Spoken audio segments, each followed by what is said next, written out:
Kalau orang makan kelinci Pak sama wortel juga. Jam tutup.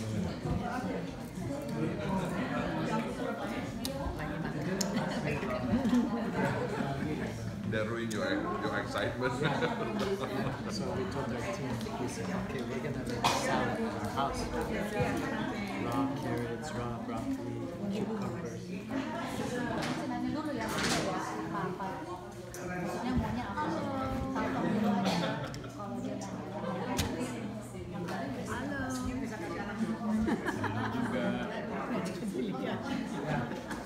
sini dong. Action katanya. Mas. Anda om. Fokus banget tuh.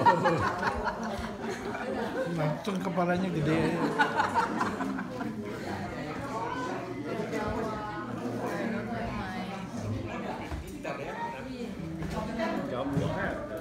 Iya, ada jambu air.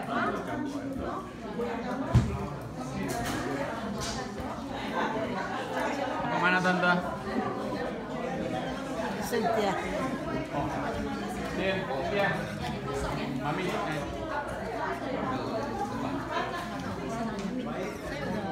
Kosong. Saya masih ada persediaan kosong. Saya beli untuk sama dia.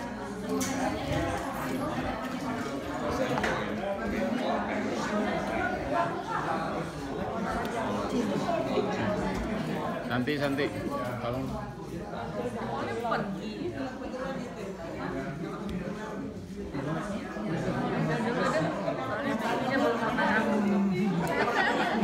Ya backingnya nggak pernah ada. Iya. Gak pernah ada gue.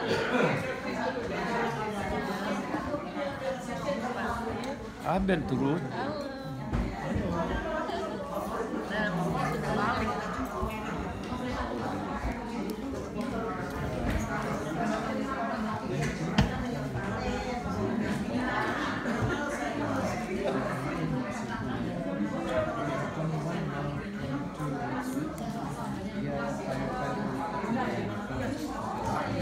Oke, saudara-saudara, kita akan segera memulai. We shall start.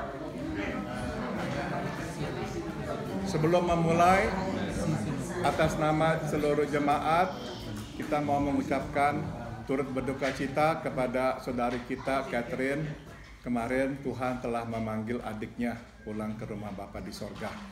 Ya, on behalf of the church, we'd like to express our condolences to our sister Catherine. We pray for her sister on Sunday, remember, Lily? And then yesterday, God called her home. Jadi biar Tuhan memberikan kekuatan dan penghiburan kepada Enci Catherine. Di Indonesia ya Pak? Di Indonesia, di Jakarta. Kedua, nanti dalam persekutuan doa, doakan juga buat saudari atau Enci Poppy, karena baru saja disuntik matanya dan dia sedang merasakan kesakitan. Jadi nanti kita dalam doa ingat Enci Poppy supaya Tuhan menerangi dan menghilangkan rasa sakitnya. We'll also pray for our sister Poppy. She had the eye injection yesterday and she's still in pain. Mari kita membuka kitab Yosua pasal 2. Please turn your Bible to the book of Joshua chapter 2. Kita akan membaca mulai dari ayat 3 hingga ayat 13.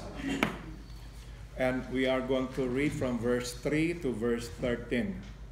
Joshua chapter 2, verse 3 to verse 13.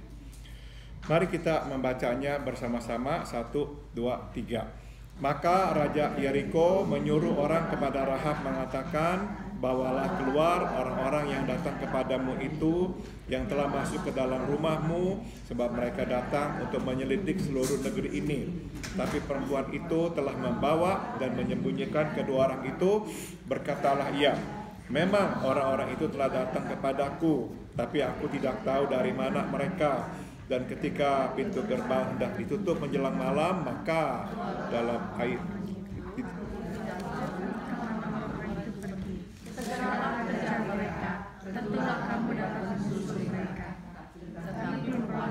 telah menyuruh keduanya naik ke suatu rumah dan menyembunyikan mereka di bawah timbunan batang rami yang ditebarkan di atas soto itu. Maka pergilah orang-orang itu mengejar mereka ke arah Yordan, ke tempat-tempat penyeberangan, dan ditutuplah pintu gerbang. Segera sesudah pengejar-pengejar itu keluar. Tetapi sebelum kedua orang itu tidur, naiklah perempuan itu mendapatkan mereka di atas soto dan berkata kepada orang-orang itu, "Aku tahu bahwa Tuhan telah memberikan negeri ini kepada kamu, dan bahwa kengerian terhadap kamu telah menghinggapi kami, dan segala penduduk negeri ini gemetar menghadapi kamu. Sebab kami mendengar bahwa Tuhan telah mengeringkan air laut Teberau di depan kamu, ketika kamu berjalan keluar dari Mesir. Dan apa yang kamu lakukan kepada kedua raja orang Amori yang di seberang sungai Yordan itu, yakni kepada Sihon dan Og yang telah kamu tumpas. Ketika kami mendengar itu, tawarlah hati kami, dan jatuhlah semangat setiap orang menghadapi kamu. Sebab Tuhan Allahmu ialah Allah di langit di atas dan di bumi di bawah. Maka sekarang bersumpahlah kiranya demi Tuhan, bahwa karena aku telah berlaku ramah terhadapmu, kamu juga akan berlaku ramah terhadap kaum keluargaku. Dan berikanlah kepadaku suatu tanda yang dapat dipercaya, bahwa kamu akan membiarkan hidup ayah dan ibuku, saudara-saudaraku yang laki-laki dan yang perempuan, dan semua orang mereka, dan bahwa kamu akan menyelamatkan nyawa kami dari maut." Mari kita berdoa. Let us pray. Kami sudah membaca firman-Mu ya Tuhan, sekarang kami mohon jelaskanlah supaya kami mengertinya. Lord, we have read your word, now we pray, please explain this to us so we will understand it. Dalam nama Tuhan Yesus kami berdoa. In the name of Jesus we all pray. Amin.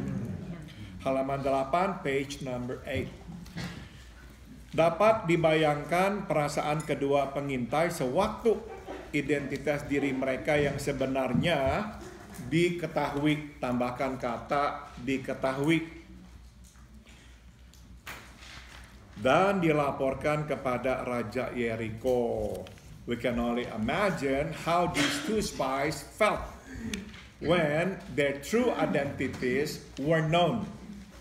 Somehow they were known and reported to the king of Jericho. Mereka pasti gentar. For sure, they were terrified.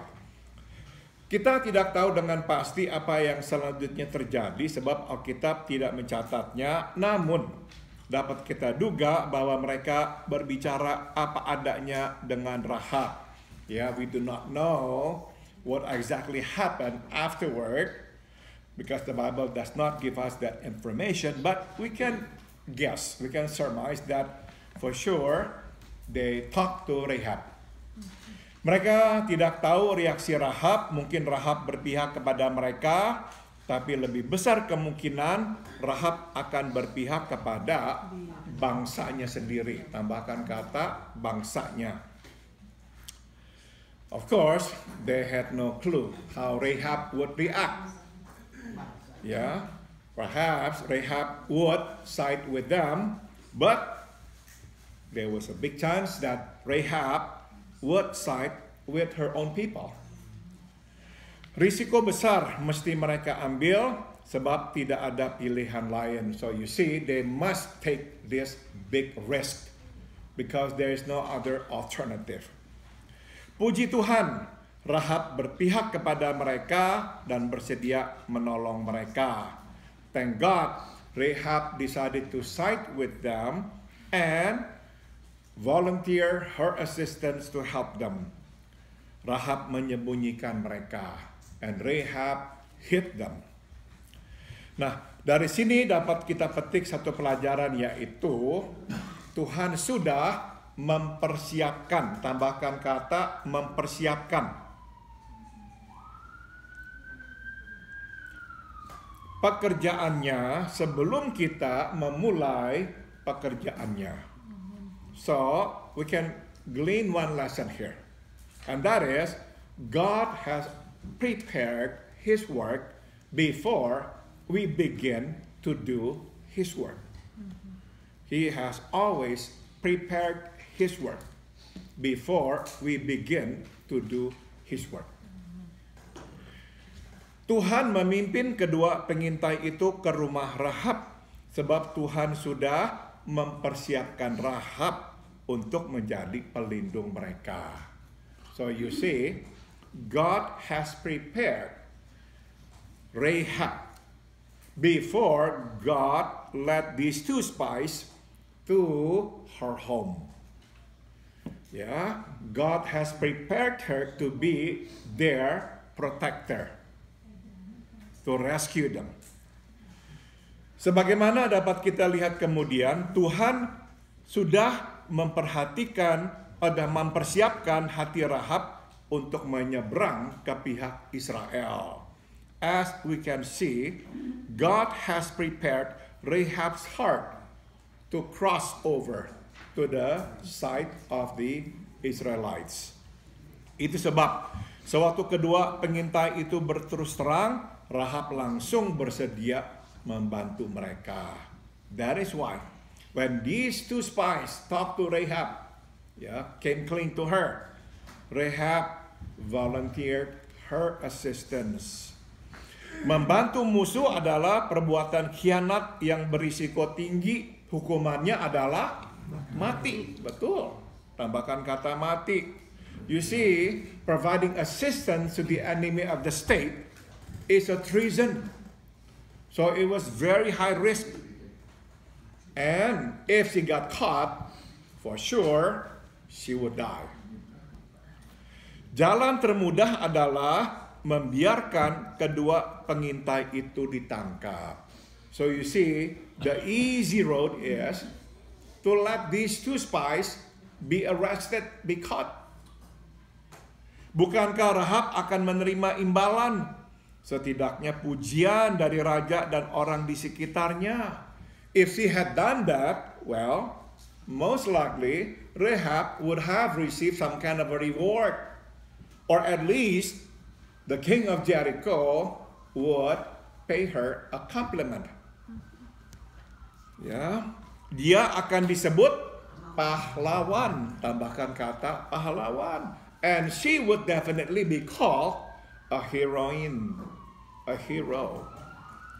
Namun semua itu ditolaknya.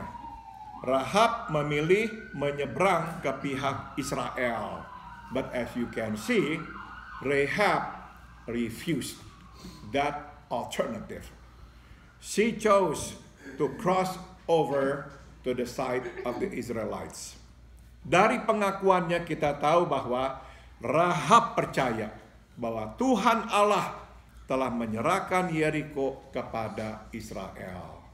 Based on her own admission, we know that Rahab believed that the Lord God had given up Jericho to Israel.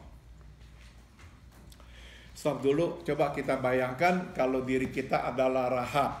Ya, I want you to just take time to imagine that you are Rahab. What would you do? Apa yang akan saudara lakukan? Saya kira kalau saudara seperti saya, kita ini akan berpihak kepada bangsa dan negara kita, ya kan? If you were like I, most likely we would just side with our people, with our country. Apalagi kita tahu kalau sampai ketahuan kita mati, keluarga kita mati, semuanya mati pasti karena kan semuanya terlibat satu rumah. Of course, as a person of a family, she had her family. We don't know if she has children or what, but she had family. Well, she would risk her whole family. If she got caught, not only would she be killed, the whole family would also be killed. Jadi saudara, kita benar-benar di sini nih mesti menghargai apa yang dilakukan oleh Rahab. So you see, we really have to appreciate what Rahab did here. She took a great risk. risk that could cost her not only her life, but the lives of all her family.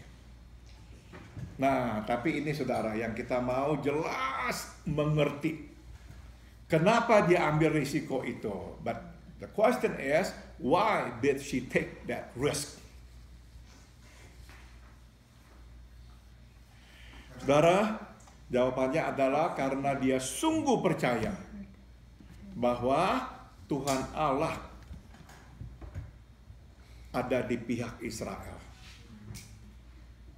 The reason she did what she did because she truly believed that the Lord God was on the side of the Israelites. Dan bahwa Tuhan Allah akan menyerahkan Yeriko kepada Israel. And that God, the Lord God, would give Jericho up to Israel. Dia sudah mendengar perbuatan-perbuatan Tuhan Allah. She had heard what the Lord God had done.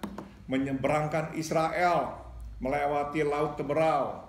Yeah, she had heard that the Lord God crossed the Israelites through the Red Sea. Dia mendengar juga dua raja, Sihon dan Og, raja yang luar biasa besar berkuasanya, hancur takluk dikalahkan oleh Israel. She had also heard the terrifying news that these two kings of the Amorites, Sihon and Og, were conquered, defeated by Israel. Jadi dia tahu ini bukannya kuasa manusia, tapi kuasa Tuhan. So she knew beyond any doubt that the one did this was not the hands of man, but the hands of God. Itu saudara, yang membuat dia begitu percaya, begitu yakin. Sekarang kita mengerti nggak kenapa Tuhan pilih Rahab menjadi nenek moyang juru selamat kita Yesus. Now you understand why the Lord decided to choose her to be one of the ancestors of our Savior, the earthly ancestor of our Savior, Jesus. Karena dia seorang yang luar biasa. Because she was an extraordinary woman. Di sorga, jangan lupa say hello to her. Say hello to her in heaven.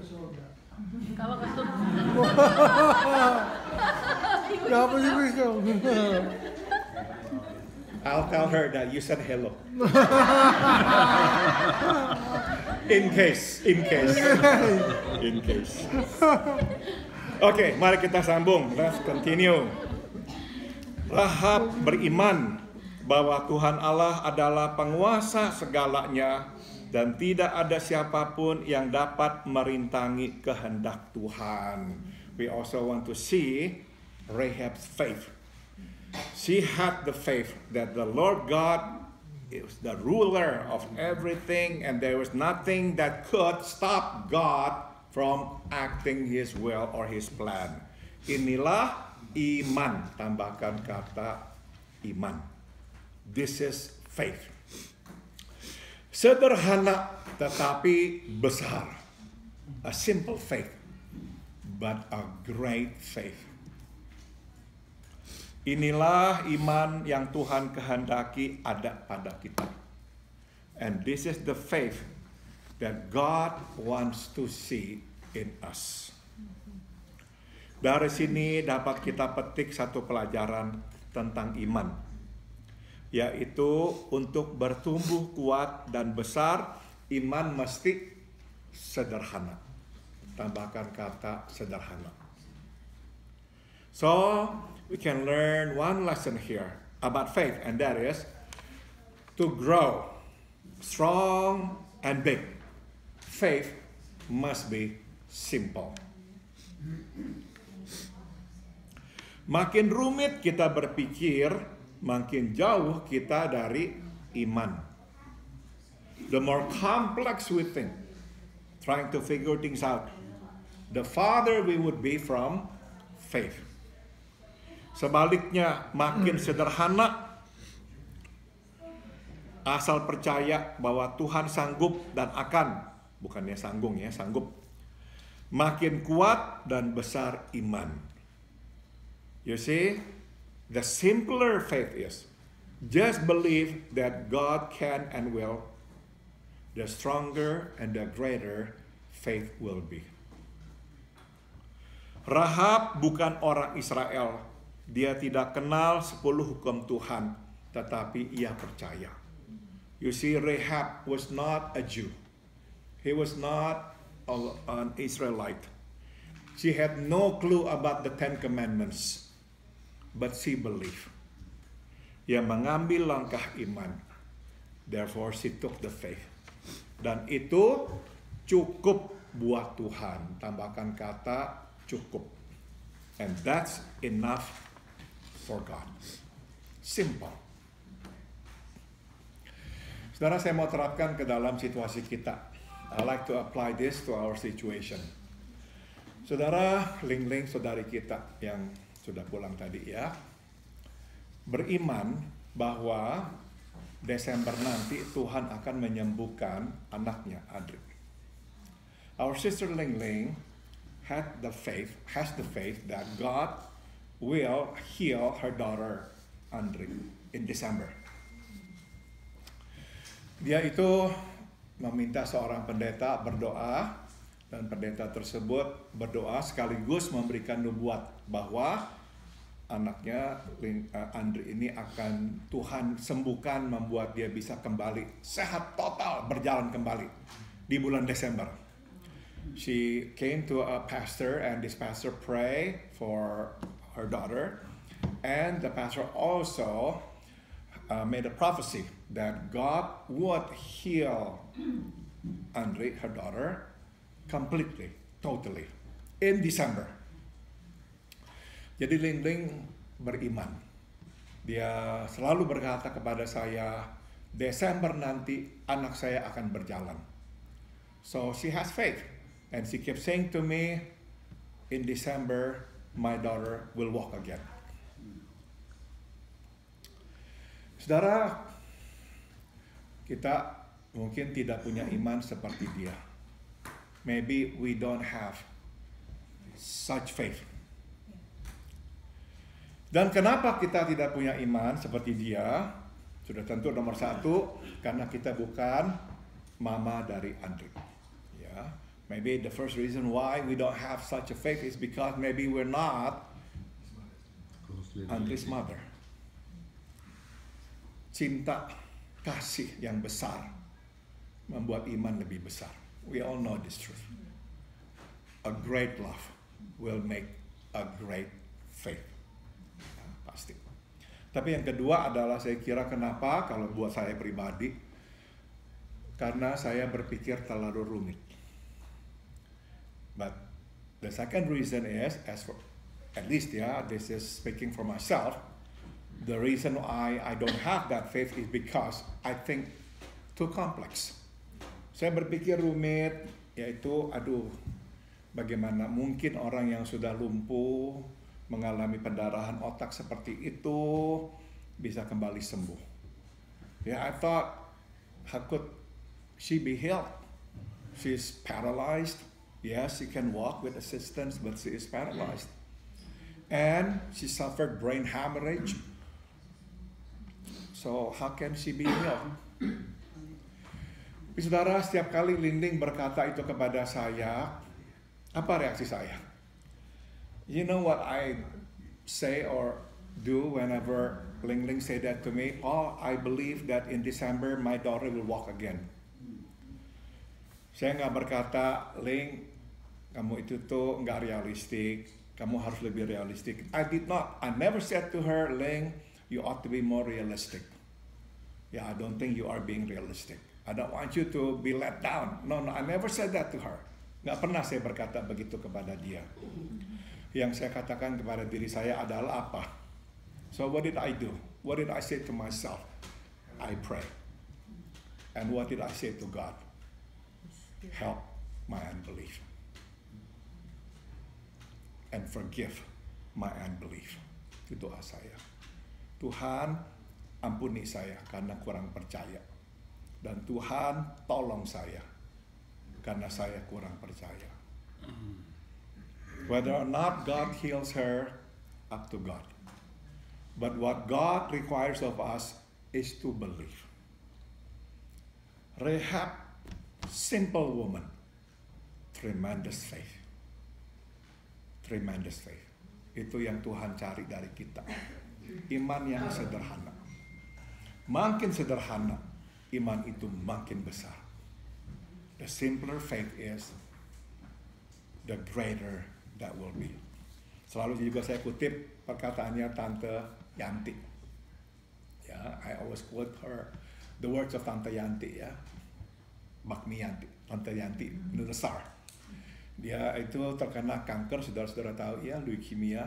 You know that she suffered from leukemia, cancer of the blood, dan sudah sampai begitu parah, sudah harus menjalani bone marrow transplant. Transplantasi sumsum. Tapi Tuhan sembuhkan dia secara ajaib. We all know the story. God healed her miraculously. This happened maybe about 12-13 years ago, a long time ago. Dan kalau ditanya apa rahasianya sih, apa sih yang Tante lakukan? If you asked her, what's the secret? What did you do? Simple. Pokoknya ya percaya aja.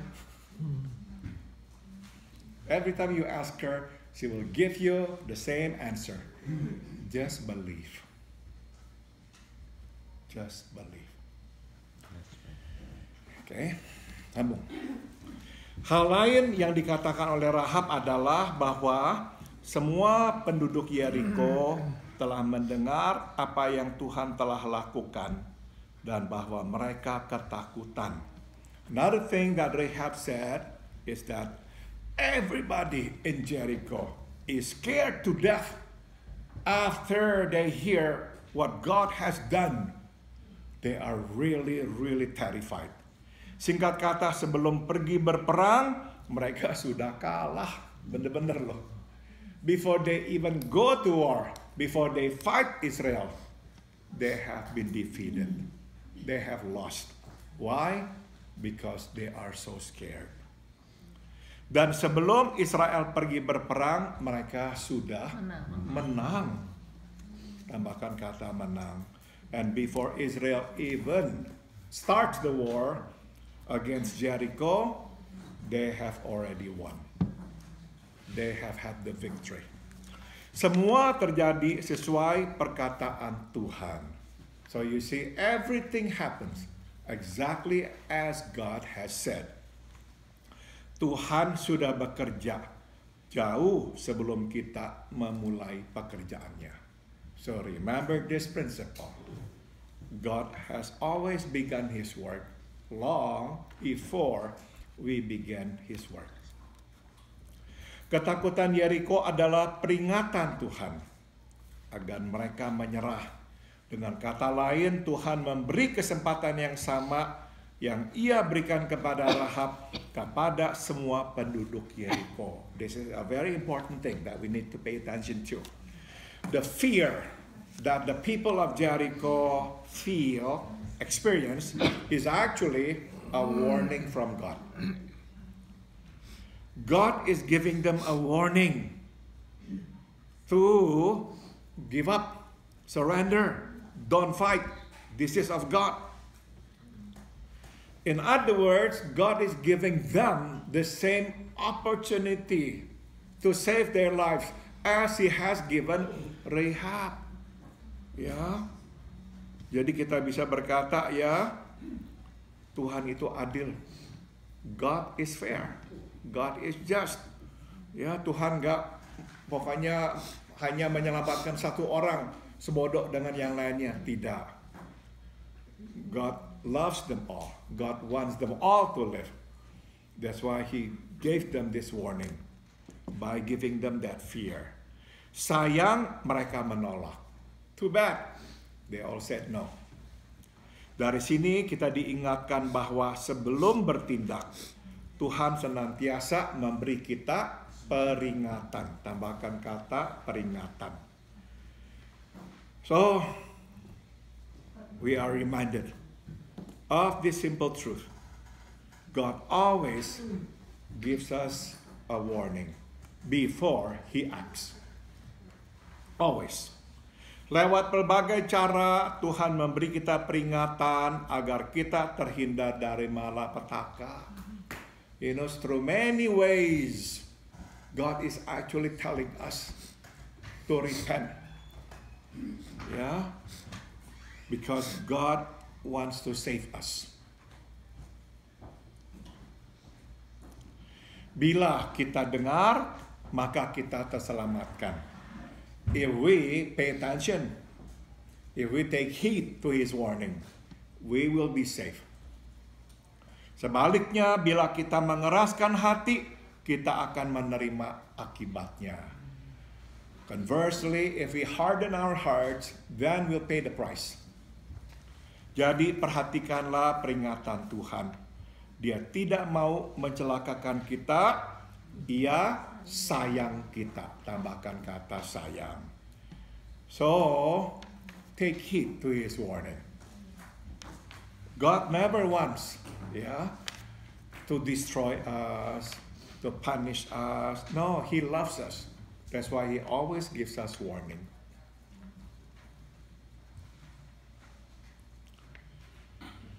Saudara, kita tidak bisa melihat cara Tuhan memperingati orang. Tapi orang yang bersangkutan sebetulnya tahu Tuhan sudah memperingati dia. We cannot tell how God has actually warned somebody else. But that somebody else knows when God warns them. Always. Berkali-kali saudara, saya berbicara dengan orang yang mengalami pukulan Tuhan. Dan selalu mereka setelah mengalami pukulan Tuhan, baru berkata, ya sebetulnya seharusnya saya ini dari dulu-dulu mendengarkan peringatan Tuhan. I've talked to people who have experienced God's discipline in their lives, and they always said this, looking back, I should have listened to God. He has given me this warning. I should have paid attention. I should have repented. Why did they say that? Because it is true. God has actually warned them. Tuhan selalu memberi kita peringatan.